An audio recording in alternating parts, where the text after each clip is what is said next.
देखिए बहुत सारी लड्डू गोपाल की मूर्तियाँ, छोटे लड्डू गोपाल, बड़े लड्डू गोपाल। लेकिन कुंभन दास अपनी पूजा में केवल श्रीनाथ भगवान को रखते थे और श्रीनाथ भगवान की दिन रात उपासना करते थे। शायद अब बहुत सारे भगवानों को रखकर हम एक विशेष पूजा करने का प्रयास करते हैं लड्डू गोपाल की। शायद यही कमी है, इसके कारण लड्डू गोपाल ने चमत्कार दिखाना बंद कर दिया है।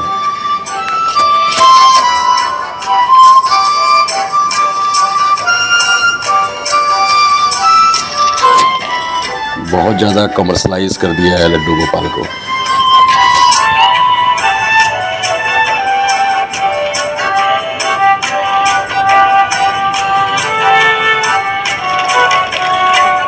लड्डू गोपाल आन बसो मेरे घर में, मेरी उमरिया बीती जाए। जय श्री राम, जय श्री श्याम, राधे राधे मित्रों। तो आपने देखा लड्डू गोपाल, एक लड्डू गोपाल, दो लड्डू गोपाल, छोटे लड्डू गोपाल, बड़े लड्डू गोपाल, बहुत सारे लड्डू गोपाल। सब जन्माष्टमी में लोगों के घरों में जाएंगे, खुशियाँ बढ़ाएंगे।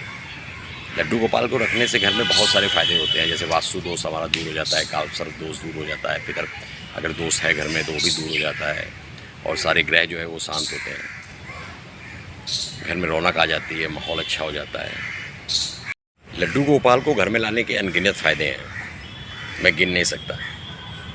जितने आकाश में तारे हैं उतने फ़ायदे हैं, कोई गिनती नहीं उन फ़ायदों की। घर में लाइए, खुशहाली बढ़ेगी। अगर बच्चे भी इससे जुड़ते हैं, आपके घर में छोटे बच्चे लड्डू गोपाल की सेवा से, तो बहुत अच्छा है। कुछ समय वो वीडियो गेम और मोबाइल से और इंटरनेट से दूर रहेंगे और कुछ क्रिएटिव चीज़ करेंगे, और लड्डू गोपाल का आशीर्वाद तो मिलेगा ही, जो कि परमानेंट है। तो लड्डू गोपाल के फ़ायदे मुझे कोई गिनाने की कोई ज़रूरत नहीं है।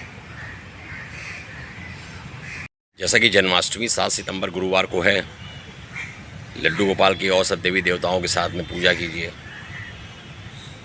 उनको गाय के दूध की खीर का भोग लगाइए, जिसमें गरी और किशमिश भी डाल दीजिए। ओम कृष्णाय नमः मंत्र का पाठ कीजिए, और लड्डू गोपाल से बहुत सारा आशीर्वाद प्राप्त कीजिए, श्री कृष्ण के बाल रूप का। आज लेकिन ये वीडियो बनाने का मेरा ये उद्देश्य नहीं था कि मैं आपको लड्डू गोपाल की महिमा बताऊं, वो तो आप सब जानते हैं। वो नारायण है, श्री कृष्ण अपने बाल रूप में। जैसा कि लड्डू गोपाल की महिमा तो आप सब जानते हैं। अब आगे बढ़ते हैं, क्योंकि पुराणों में, वेदों में ऐसा कोई जिक्र नहीं है लड्डू गोपाल का। तो ये लड्डू गोपाल जो है ये आए कहाँ से? ये बहुत प्राचीन साहित्य है हमारा। कृष्ण लीला में मद्भागवत गीता है, और भी वेद हैं, पुराण है। लड्डू गोपाल की ऐसी कोई कल्पना उसमें नहीं है। तो ये आया कब?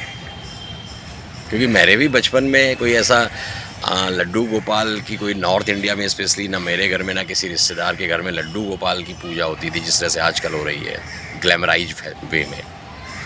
ग्लैमर बन गया है। शायद कुछ सीरियल आए होंगे,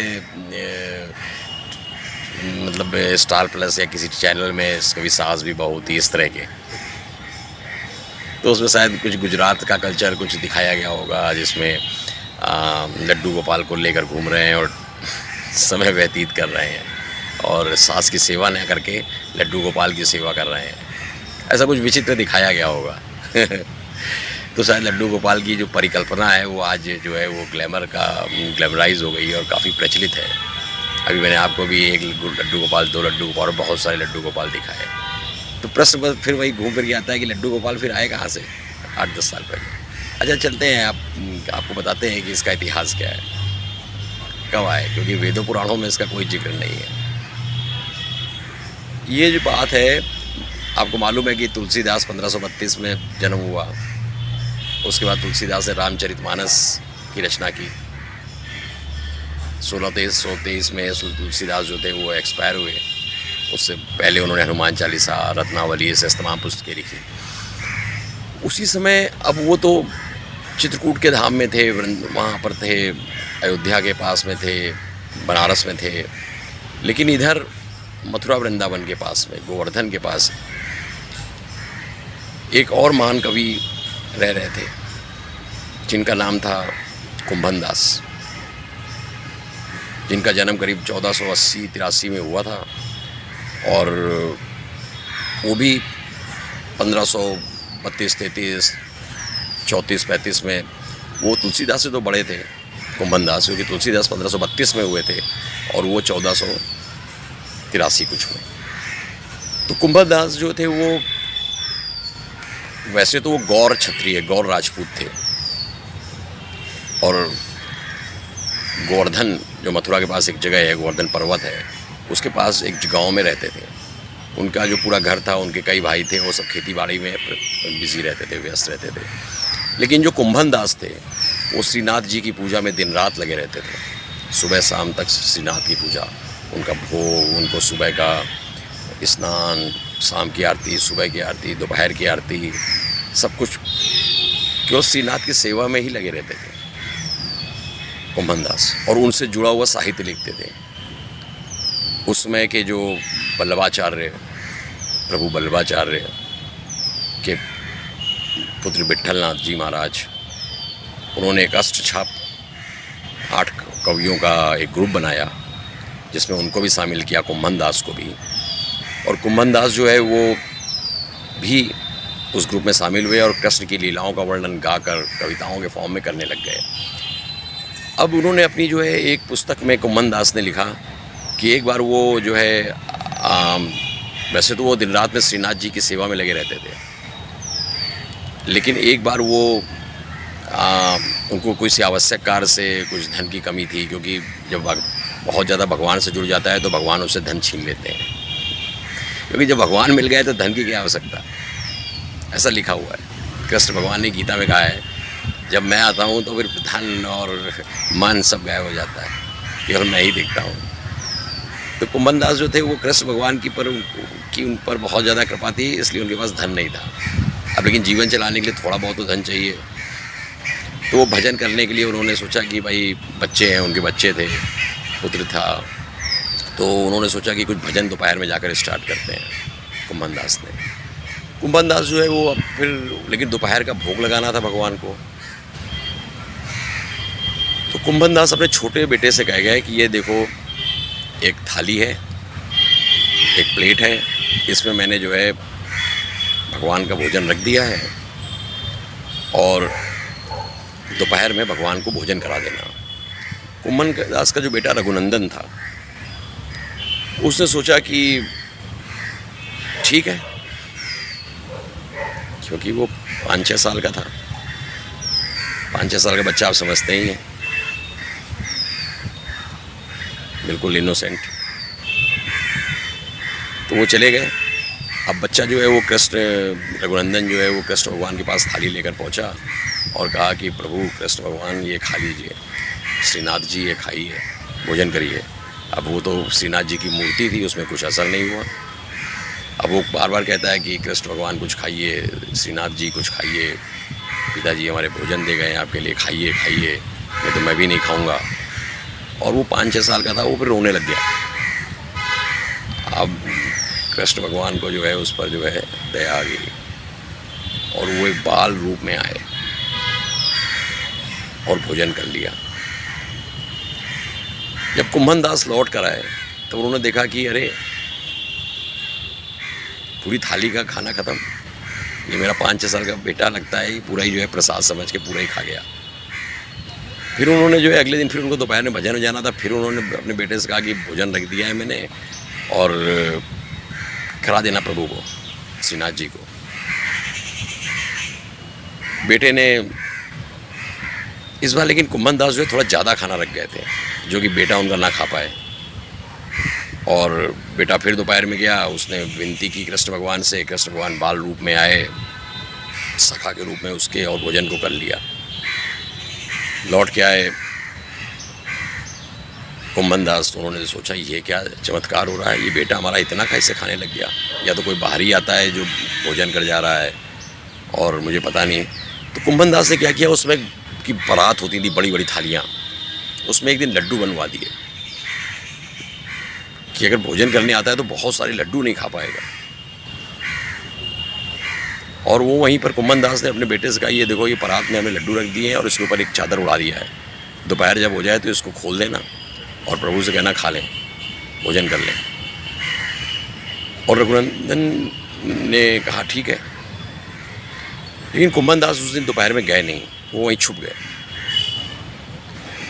फिर दोपहर हुई, लड़के ने, जो रघुनंदन था कुंभन दास का, उसने जो है परात का चादर हटाया, परात को जो उड़ा हुआ था उसको हटाया और जो है खोल कर कहा प्रभु खाइए आकर। कृष्ण भगवान बाल रूप में आए, उसकी करुण आवाज़ सुनकर, और लड्डू खाना स्टार्ट कर दिया। कुंभन दास को बड़ा आश्चर्य हुआ, जो छुपे हुए थे वो तुरंत निकल आए। अब उनको देख के कृष्ण भगवान जो है एकदम वहीं पे पत्थर बन गए। उनके एक हाथ में लड्डू था, जो कि आप आकृतियाँ, जो मूर्तियाँ भी हम लोगों ने देखी मार्केट में, जो मूर्तियाँ देखी उसमें उनके हाथ में एक लड्डू है। वो जिस फॉर्म में थे कृष्ण भगवान, उसी फॉर्म में पत्थर बन गए। और वही लड्डू गोपाल की मूर्तियाँ, वही परिकल्पना। अब ये देखिए, अब ये कुंभन दास की कविताओं में मिलता है, मानो या ना मानो। तो ये उनकी परिकल्पना थी, उनका विजुलाइजेशन था, मेंटल विजुलाइजेशन, क्योंकि वो एक कवि थे। कवि सूरदास भी थे, जो भी जिनकी आंखें नहीं थी। वो लिखते हैं कि राधा जी जब चलती थी तो उनकी जो चोटी थी वो नागिन की जैसी होती थी, जबकि सूरदास जी को दिखता नहीं था। उन्होंने अपनी कुछ उसमें लिखा है कि राधा जी की आंखें ऐसी थी कि ये वो यहाँ से कान तक जाती थी, सूरदास ने। और आश्चर्य होता है कि सूरदास को दिखता नहीं था, उन्होंने परिकल्पना में इतना लिख दिया। तो कुंभन दास ने जो है अपनी एक पुस्तक लिखी, उसमें सब वो भोग कैसे लगाते हैं लड्डू गोपाल का, वो कैसे क्या करते हैं, सब पूरा उसमें वर्णन दिया हुआ है, वो आप लोग पढ़ सकते हैं। उस समय की जो अवधी, मिक्स अवधी और जो मथुरा की भाषा थी उसमें थी। अब देखिए, ये सब जो कुंभन दास का जो काम हो रहा था, जो तुलसीदास का हो रहा था, ये सब अकबर का पीरियड था। अकबर सीकरी में बैठते थे, और सीकरी में तुलसीदास को तो अकबर ने बुलाया ही था, जहाँ पर उन्होंने हनुमान चालीसा लिखी तुलसीदास ने। इनको भी बुलाया था, कुंभन दास को भी, ये भी गए थे। सारे काम छोड़कर सीकरी जाना पड़ गया था, क्योंकि अकबर का बुलावा आया था। तो ये सब अभी नई बातें हैं, ज़्यादा पुरानी नहीं है। तो लड्डू गोपाल भी एक नई कवि की कल्पना है, लेकिन भगवान तो भगवान है। मानो तो भगवान, नहीं तो पत्थर है। हम लोग तो मान लेना ही अच्छा है, क्योंकि हम लोगों की उम्र इतनी लंबी नहीं होती कि हम इतना बैठकर एनालिसिस करें। तो ये है लड्डू गोपाल की कहानी, जो मुझे थी आपको बतानी। अब एक कड़वी बात, जैसे कि बहुत सारे घरों में मैं देखता हूँ, मतलब लड्डू गोपाल को लेकर एक अजीब सा नाटक चलता है। देखिए, भोग लगाना है तो आपके यहाँ सब भगवान रखे हैं, तो सबसे प्रथम जो आपने पढ़ा होगा, आपने सुना होगा, आपने देखा होगा, चाहे मतलब प्रोग्राम्स में, सबसे प्रथम जो भगवान माने गए, जिनको वरदान मिला, वो है गणेश। आपको किसी भी भोजन का, किसी भी चीज़ का, अगर वो वहीं पर उपस्थित हैं आपके पूजा रूम में, पूजा की अलमारी में ही गणेश, तो गणेश जी को सर्वप्रथम फूल भी चढ़ाना चाहिए और गणेश जी को सर्वप्रथम भोग भी लगाना चाहिए। उसके बाद सारे भगवान ब्रह्मा विष्णु महेश, ये वरदान है गणेश जी को। और तभी पूजा भी कंप्लीट होती है। कभी किसी पूजा में सबसे पहले श्री गणेशाय नमः ही बोला जाता है और लिखा जाता है, और जो भी कुछ है। तो लड्डू गोपाल तो ठीक है, सभी देवी देवताओं की पूजा करते हैं, ब्रह्मा जी करते हैं, विष्णु जी की करते हैं, महेश जी करते हैं। तो लड्डू गोपाल को कुछ स्पेशल करके उनका मजाक मत उड़ाइए, उनको सुलाना, उनको, ये बच्चों का खेल है। क्योंकि अब भारत में कामकाजी महिलाएं भी हैं, उनको ऑफिस भी संभालना है, दफ्तर भी संभालना है। अब ऐसे में वो उनको जगाएंगी, वो सेवा करेंगी देश की, कि वो ये जो सेवानिवृत्त में लाए हैं, जो रिटायर हो चुकी हैं, वो करें तो ठीक है। या बच्चे जो स्कूल नहीं जाते हैं, क्योंकि स्कूल भी 7-7, 8-8 घंटे के हो गए हैं, होमवर्क मिलता है, फिर शायद टेस्ट होते रहते हैं, बीच बीच में हर महीने होते हैं, तो उनके पास भी वक्त नहीं है। तो ये कि लड्डू गोपाल पूजनीय है, लड्डू गोपाल से शिक्षा लेनी चाहिए, कृष्ण भगवान की जो शिक्षाएँ हैं उनको लेना चाहिए, कृष्ण भगवान की पूजा करनी चाहिए। पहले राधा कृष्ण की मूर्ति हर घर में होती थी, अभी लड्डू गोपाल की भी होती है। उनका भोग लगाइए, जो भी आप कर सकें करिए, लेकिन उनको लेके नाटक मत कीजिए कि उनको सुबह उठाना है, चाय पिलानी है। अब लड्डू गोपाल क्या जाने चाय कि दोपहर का खाना खिलाना है, फिर वो पीरियड में नहीं छूना है, पीरियड में क्या करना है। इस तरह के वीडियो मैंने बहुत सारे देखे कि पीरियड में क्या करना है। तो ये सब खिलवाड़ नहीं करना है, बच्चों का खेल नहीं खेलना है। मैं बड़ों को तो नहीं खेलना है, बच्चे जो मन चाहे करें। जैसे कि रघुनंदन थे,